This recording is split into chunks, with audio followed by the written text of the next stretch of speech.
ఇప్పుడు సమ్మర్‌లో జాగ్రత్తలు ఇన్ఫెక్షన్స్ జాగ్రత్తల గురించి మాట్లాడితే ఇన్ఫెక్షన్స్, విరోచనాలు, వామిటింగ్స్ ఎక్కువొచ్చే ఛాన్స్ ఉంటది. దానికి మనము బయటకు పోయి ఎక్కడ పడితే అక్కడ ఫుడ్ తినడము, డ్రింక్స్ బయట తాగడము అవన్నీ మనము జాగ్రత్తలు తీసుకుంటే ఇవి మనం తక్కువ చేసుకోవచ్చు ఇన్ఫెక్షన్స్, వామిటింగ్, విరోచనాలు. ఒకవేళ వామిటింగ్, విరోచనాలు వచ్చిన వాళ్ళకి వామిటింగ్‌కి మెడిసిన్ ఇవ్వచ్చు. ఓఆర్ఎస్, కోకోనట్ వాటర్ తాగిపిస్తే వాళ్ళకి హెల్ప్ అవుతుంది. లూజ్ మోషన్స్ కూడా మనం జనరల్గా లూజ్ మోషన్ స్టాప్ చేయడానికి ఏం మెడిసిన్ ఇవ్వగానే సపోర్టివ్ మెడికేషన్స్ ఇస్తాం. అండ్ వాళ్ళకి అగైన్ ఓఆర్ఎస్, కోకోనట్ వాటర్ ఇస్తే జనరల్గా హెల్ప్ అవుతుంది. వాళ్ళకి స్పెషల్ మెడికేషన్స్ ఏం అవసరం ఉండదు. తగు జాగ్రత్తలు, బయట ఫుడ్ తినకుండా, బయట నీళ్లు తాగకుండా, దెన్ వచ్చినప్పుడు ఓఆర్ఎస్, కోకోనట్ వాటర్. చిన్న బేబీస్ కూడా ఇవ్వచ్చా? అంటే మంత్స్ బేబీస్ కూడా? యా మంత్స్ బేబీస్కి ఇప్పుడు for example 6 months, 7 months ORS ఇవ్వచ్చు. అంతకన్నా ముందు న్యూ బార్న్ బేబీస్కి వామిటింగ్, లూజ్ మోషన్స్ వస్తే మిల్క్ మనం కంటిన్యూ చేస్తాము. కొంతమందికి స్పెషల్ మిల్క్ ఇచ్చే పరిస్థితి వస్తుంది. స్పెషల్ మిల్క్ అంటే ఎలా ఉంటుంది డాక్టర్? లాక్టోజ్ ఇంటాలరెన్స్ డెవలప్ అవుతుంది. పుట్టుకతో రాదు కానీ లూజ్ మోషన్స్ వచ్చినప్పుడు లాక్టోజ్ ఇంటాలరెన్స్. సో మిల్క్లో లాక్టోజ్ ఉంటుంది కాబట్టి ఇచ్చిన కొద్ది ఇంకా లూజ్ మోషన్స్ అయితేనే ఉంటాయి. లాక్టోజ్ ఇంటాలరెన్స్ డెవలప్ అయిన బేబీస్కి మనం లాక్టోజ్ ఫ్రీ మిల్క్ ఇస్తే, చాలా మిల్క్ లాక్టోజ్ ఫ్రీ మిల్క్స్ మార్కెట్లో ఉన్నాయి.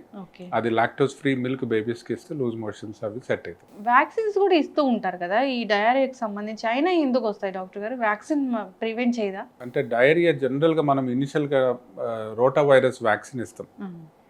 బేబీ 6 weeks ఉన్నప్పుడు, 10 weeks ఉన్నప్పుడు, దెన్ 14 weeks ఉన్నప్పుడు ఆ ఒక్క వ్యాక్సిన్ రోటా వైరస్ కొరకు ఇస్తాం మనం. సో అంటే చాలా వైరసెస్ ఉన్నాయి మనకు లూజ్ మోషన్స్ కానీ, వామిటింగ్ కానీ కాజ్ చేసేటి. సో అన్నీ మనం వ్యాక్సిన్స్ ఇవ్వలేము. ఎవ్రీ డే వ్యాక్సిన్ ఇచ్చినా మనకు సరిపోదు, అన్ని వైరసెస్ ఉంటాయి. సో సీరియస్ వైరస్ రోటా వైరస్, అందుకు ఇప్పుడు గవర్నమెంట్ సెటప్లో కూడా రోటా వైరస్ వ్యాక్సిన్ వచ్చింది. చాలా సంతోషం. అది గవర్నమెంట్ సెటప్లో కూడా చిల్డ్రన్ కొన్ని ఏళ్ళ క్రితం నుంచి స్టార్ట్ అయ్యింది, అంతకుముందు లేదు. చిన్నపిల్లల్లో వామిటింగ్స్, మోషన్స్ అంటే చాలా కామన్గా చూస్తూ ఉంటాము అని అంటూ ఉంటారు, కానీ ఎప్పుడు డాక్టర్ని సంప్రదించాల్సిన అవసరం ఉంటుంది? ఇప్పుడు for example new born baby చిన్న వామిట్స్ రోజుకు 15 సార్లు 20 సార్లు అయినా ఏం కాదు. చిన్న వామిట్స్ అది నార్మల్. అది వాళ్ళకి రిఫ్లెక్స్ అంటాం మేము. వాళ్ళు మిల్క్ తాగిన తర్వాత కొంచెం కొంచెం బయటకు వస్తూ ఉంటుంది, అది నార్మల్. కానీ ఎప్పుడు మనం ఇచ్చిన మిల్క్ మొత్తం ఇచ్చిన మిల్క్ మొత్తం బయటకు వస్తుందంటే దట్ ఈస్ అ ప్రాబ్లం. అప్పుడు 1 వామిట్ వచ్చిందంటే పర్లేదు, కానీ పర్సిస్టెంట్గా అలానే మనం ఇచ్చిన మిల్క్ ప్రతిసారి బయటకు వస్తుంది, బేబీ మిల్క్ డైజెస్ట్ అవుతలేదు, బయటకు వస్తుందంటే అప్పుడు డాక్టర్ని చూడాలి. ఆర్ చాలా మోషన్స్, కొంచెం మోషన్స్ కొన్నిసార్లు అయితే ఏం కాదు, కానీ చాలా క్వాంటిటీ మోషన్స్ బేబీకి అవుతుందంటే డాక్టర్ని చూడాలి. ఆర్ మోషన్స్లో బ్లడ్ ఉంటే డాక్టర్ని చూడాలి. వామిటింగ్లో బ్లడ్ ఉంటే డాక్టర్ని చూడాలి. డీహైడ్రేషన్ ఎలా మనం గుర్తుపట్టచ్చు? ఇంట్లో ఉన్నప్పుడు డీహైడ్రేషను, వాళ్ళు ఏడ్చినప్పుడు నీళ్లు రాకపోవడము, నోట్లో ఉమి లేకపోవడము, యూరిన్ 6 hours పోకపోతే మనం అది డీహైడ్రేషన్ ఏమైనా ఉందని డౌట్తో డాక్టర్ దగ్గర తీసుకుపోవాలి. డీహైడ్రేషన్ ఈ సమ్మర్లో చాలా కామన్గా చూస్తాం. కామన్గా చూస్తూ ఉంటాం. మేము కూడా పిల్లల్ని రెగ్యులర్గా చూస్తూ ఉంటాం విత్ డీహైడ్రేషన్. ఇప్పుడు ఓఆర్ఎస్ అనేది అంటే ఈ సమ్మర్ ఉంది కాబట్టి ఇవ్వచ్చా డాక్టర్ గారు? వెరీ ఫ్రీక్వెంట్గా ఇవ్వచ్చు. మనం WHO స్టాండర్డ్స్ ప్రకారం స్పెసిఫిక్ ఓఆర్ఎస్ దొరుకుతుంది షాప్స్లో, మెడికల్ హాల్స్లో దొరుకుతుంది, సాచెస్. అది మనం రెగ్యులేషన్స్, వాళ్ళ ఇన్స్ట్రక్షన్స్ బట్టి మనం ఎంత వాటర్ కలపాలో అంత వాటర్తోని మిక్స్ చేసి తాగిపోయచ్చు. ఓఆర్ఎస్, కోకోనట్ వాటర్, ఇంట్లో చేసిన ఫ్రూట్ జ్యూస్, ఇవన్నీ మంచి లిక్విడ్స్ ఫర్ కిడ్స్. అయితే ఇంకా మోస్ట్ కామన్గా ఎలాంటి ఇన్ఫెక్షన్స్ చూస్తాం ఈ సమ్మర్లో? మెయిన్ ఇవేనండి, loose stools and vomiting. Loose stools, vomiting, అప్పుడప్పుడు ఫీవర్ వస్తుంది వీటితోనే, లూజ్ స్టూల్స్, వామిటింగ్తో. జనరల్గా సమ్మర్లో ఇన్ఫెక్షన్స్ తగ్గుతాయి. మళ్ళీ వర్షం స్టార్ట్ అయిందంటే అప్పుడు మళ్ళీ ఇన్ఫెక్షన్స్ పెరుగుతాయి. స్కిన్ ర్యాష్ అనేది ఎంత కామన్గా చూస్తాం డాక్టర్ గారు? మనం దాన్ని సింపుల్ లాంగ్వేజ్లో హీట్ ర్యాష్ అంటాం, ప్రిక్లీ హీట్ అంటాము. బేబీస్ కొంతమందికి వస్తుంది, అప్పుడప్పుడు చూస్తూ ఉంటాం. బేబీస్ పేరెంట్స్ తీసుకొని వస్తారు ర్యాష్ వచ్చింది అని. చూస్తే టిపికల్గా ప్రిక్లీ హీట్, సమ్మర్ ర్యాష్ లాగా ఉంటుంది. ఎప్పుడు డాక్టర్ దగ్గరికి సంప్రదించాలంటే వాళ్ళు కొంతమంది బేబీస్ రెస్ట్లెస్ అవుతూ ఉంటారు, ఇచ్చింగ్తోని కొంచెం డిస్కంఫర్ట్ ఉంటుంది. అప్పుడు డాక్టర్ దగ్గరికి వచ్చి మేము అడ్వైజ్ ఇస్తాం, మెడిసిన్స్, ఇచ్చింగ్ మెడికేషన్ ఇస్తాం. అండ్ హీట్ ర్యాష్ని ఎలా మేనేజ్ చేయాలో చెప్తాం. ఎలా మేనేజ్ చేయాలంటే రూమ్ టెంపరేచర్ మరీ వేడిగా పెట్టద్దు సమ్మర్లో. వాళ్ళకు లేయర్ అండ్ లేయర్ మనం వాళ్ళకు బ్లాంకెట్, టవల్ చుట్టొద్దు. సమ్మర్లో కొంచెం వాళ్ళని ఫ్రీగా వదిలేయాలి. కాటన్ క్లాతింగ్ ఉండాలి వాళ్ళకి.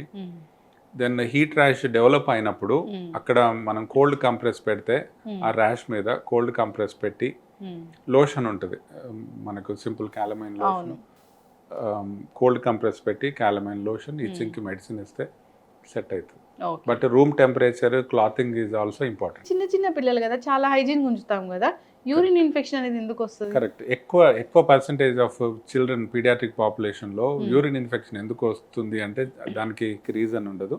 కొంతమందికి పుట్టుకతోనే ఏదైనా కిడ్నీ సమస్య ఉంటే, కిడ్నీ నుంచి మూత్రద్వారంకి ఏదైనా బ్లాక్ ఉన్నా, ఆర్ ఏదైనా కడుపులో ఉన్నప్పుడు ఆ సిస్టమ్ సరిగా ఫామ్ కాకపోతే కొంతమందికి యూరిన్ ఇన్ఫెక్షన్ వస్తుంది. కొంతమందికి హార్డ్ స్టూల్స్, బేబీకి హార్డ్ స్టూల్స్ ఉంటే యూరిన్ ఇన్ఫెక్షన్ వచ్చే ఛాన్స్ ఉంటుంది. గర్ల్ బేబీస్కి ముఖ్యంగా మనము వాళ్ళ మోషన్ పోయినప్పుడు మనం క్లీన్ చేసే పద్ధతి తప్పు ఉంటే వాళ్ళకు యూరిన్ ఇన్ఫెక్షన్ వచ్చే ఛాన్స్ ఉంటుంది. జనరల్ గర్ల్ బేబీస్కి మనం యూరిన్ పోయినప్పుడు, మోషన్ పోయినప్పుడు ఫ్రంట్ నుంచి వెనకాలకు తూడవాలి, వెనకాల నుంచి ఫ్రంట్కి తూడవద్దు మనం. సో అలా మనము ఫ్రంట్ నుంచి వెనకాలకు తూడిస్తే యూరిన్ ఇన్ఫెక్షన్ చాలా మటుకు ప్రివెంట్ చేయొచ్చు. అగైన్ మళ్ళీ చెప్తాను, చాలా మందికి రీజన్ ఉండదు. కొంతమందికి పుట్టుకతో వచ్చే కిడ్నీ సమస్యలతో రావచ్చు, కిడ్నీ ఆర్ కిడ్నీ సిస్టమ్. ఇంకా కొంతమందికి హార్ట్ స్టూల్స్, ఇంకా కొంతమంది క్లీనింగ్, నాపీ క్లీనింగ్ సరిగా లేకపోతే, కొంతమందికి నైలాన్ అండర్వేర్లు వేసుకోవడము, లేకపోతే స్విమ్మింగ్ పూల్స్లలో, డర్టీ స్విమ్మింగ్ పూల్స్లలో ఉండడం, అలా స్విమ్మింగ్ పూల్ వల్ల కూడా కొంతమందికి వస్తుంది. అంటే దీన్ని ప్రివెంట్ చేయడం ఎలాగా? గర్ల్ బేబీస్కి మోషన్ ని క్లీన్ చేయడము ఫ్రంట్ నుంచి బ్యాక్. హార్ట్ స్టూల్స్ అందరికి హార్ట్ స్టూల్స్ లేకుండా చూసుకోవడం. చాలా వాటర్ తాగిపోయడం బేబీస్కి, అంటే ఇనఫ్ హైడ్రేషన్ ఉండాలి. యూరిన్ ఎప్పుడు కాన్సన్ట్రేటెడ్గా ఉండొద్దు. దెన్ వాళ్ళని పిల్లల్ని రెగ్యులర్గా మనము టాయిలెట్ పొమ్మని గుర్తు చేయాలి. చాలా మంది పిల్లలు టాయిలెట్ రెగ్యులర్గా యూరిన్కు పోరు, వాళ్ళని రెగ్యులర్గా మనం గుర్తు చేయాలి, టాయిలెట్ పో అమ్మా అని. అలా frequent టాయిలెటింగ్, lot of water to drink or any liquid to drink. ఇప్పుడే పుట్టిన బేబీస్ని ఎక్కువగా ట్రీట్ చేస్తుంటారు. నేనటాలజీలో స్పెషలిస్ట్ మీరు, ఈ విభాగానికి హెచ్ఓడిగా ఉన్నారు. అవునండి. సమ్మర్లో పుట్టిన బేబీస్కి ప్రత్యేకమైన కేర్ అనేది ఉంటుందా? చిన్న బేబీస్కి, అప్పుడే పుట్టిన బేబీస్కి అలా ఏముండదు. ఇప్పుడు ఎన్ఐసియూలో టెంపరేచర్ ఆల్ ద టైమ్ ఒకటే స్టాండర్డ్ టెంపరేచర్ మెయింటైన్ చేస్తాం. ఎన్ఐసియూ అంటే నీనెటల్ బేబీ ఐసీయూ. సో అక్కడ బేబీస్ వాళ్ళకు డే నైట్ జనరల్గా ఉండదు, డిఫరెన్స్ ఉండదు, అండ్ సీజనల్ వేరియేషన్ ఉండదు. బికాస్ మాకు స్టాండర్డ్ ప్రోటోకాల్ వి ఫాలో. అక్కడ టెంపరేచర్ స్టాండర్డ్గా ఉంటుంది. మాకు ప్రతి ఎన్ఐసియూలో ప్రతి రూమ్లో థర్మామీటర్ ఉంటుంది, రూమ్ థర్మామీటర్. దాన్ని బట్టి మేము రూమ్ టెంపరేచర్ అనేది ఉంటుంది కంపల్సరీ. మాకు అది లేకపోతే మేము we cannot manage. Newborn బేబీస్కి, అందులో ప్రీమెచ్యూర్ బేబీస్కి సీజనల్ వేరియేషన్ ఏముండదు. ప్రీమెచ్యూర్ బేబీస్ ఒకవేళ ఇంటికి వెళ్ళాక ఏమైనా ఇన్ఫెక్షన్స్ వస్తాయి డాక్టర్ గారు? జాగ్రత్తలు అంటే ఎలా ఉంటాయి అసలు? రిస్క్ ఉంటుంది వాళ్ళకి. మనం జాగ్రత్తలు తీసుకుంటే చాలా మట్టుకు అవి అవాయిడ్ చేయొచ్చు. ఎందుకు రిస్క్ ఉంటుంది ప్రీమెచ్యూర్ బేబీస్కి? లాస్ట్ 3 months ఆఫ్ ప్రెగ్నెన్సీలో మదర్ నుంచి యాంటీబాడీస్ అన్ని బేబీకి పోతాయి ఎప్పుడైనా. ఫుల్ ప్రెగ్నెన్సీ అంటే 40 weeks. So last 3 months of ప్రెగ్నెన్సీలో మదర్ నుంచి బేబీకి పోతాయి యాంటీబాడీస్. సో వాళ్ళు బయటకు వచ్చిన తర్వాత ఆ యాంటీబాడీస్ వాళ్ళకి ప్రొటెక్షన్ ఉంటుంది నార్మల్ టర్మ్ బేబీస్కి.